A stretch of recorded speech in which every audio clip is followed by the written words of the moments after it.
My name's Damien Leith, and yeah, how's it going? Alright, the first piece of music that I physically went out and bought was an album of Michael Jackson, Bad. And I think I was 12 when it went, geez, just goes to show how old that album is. Yeah, so Bad, Michael Jackson. I wasn't a massive Michael Jackson fan, but I think peer pressure led me in that direction. I still have it, by the way. The first gig that I ever went to was Def Leppard. Yeah, I know there's people cringing right now. Def Leppard, Hysteria. So there you go. Great concert, by the way. Actually, you know, Def Leppard are one of those sort of bands, but great gig, great gig. I dived for the drumstick when it was thrown out, and I didn't get it. So. All right, my last purchase. I bought 2 albums on the same day. One was James Morrison's Undiscovered, and I got that because I just thought, I saw him at the Logies, and I kept saying to myself, I have to get his album, I have to get his album. So eventually I bought it, and it's a great album. It's a very, very good album. It's got some really cool little hooks and things like that. And I got Crowded House's new album as well. So that's my most recent purchase. I'm a massive Crowded House fan, so I had to go out there and get it. And it's a good album. You know, it's I think they have better stuff in their catalogue, but I'm a massive fan, so I'll follow them, and Neil Finn and Tim Finn, as long as they keep writing songs. So yeah. The last gig, well, there you go. The last gig is linked to my last album. I saw Tim and Neil Finn at the Opera House, and I was 4 rows from the front, so I had a nice close-up view, and it was just a brilliant gig. Absolutely brilliant. Very casual, very relaxed.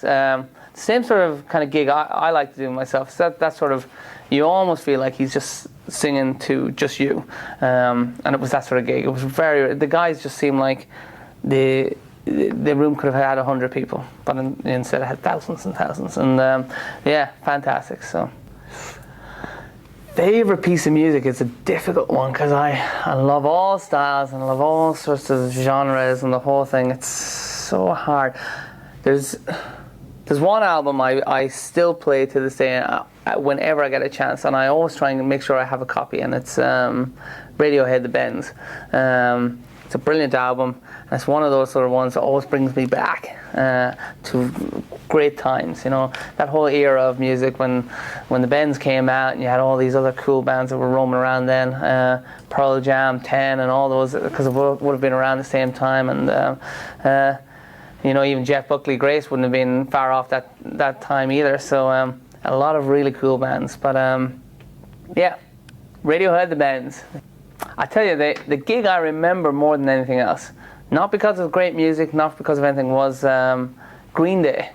It was an open air gig back in Ireland, and it was about 6 years ago, and it rained heavily, and in Ireland, rain and grass are a terrible combination. It turned into a mud fest, and I was with my brother. We walked across a certain clearing, and we were saying, gee, this is very weird, there's a big clearing here. And then we got the first whack of a mud ball in the face, and a huge mud fight started. And yeah, and we got totally involved and had a great time, you know, throwing mud balls at everybody and burying people's faces in the mud. It was terrible.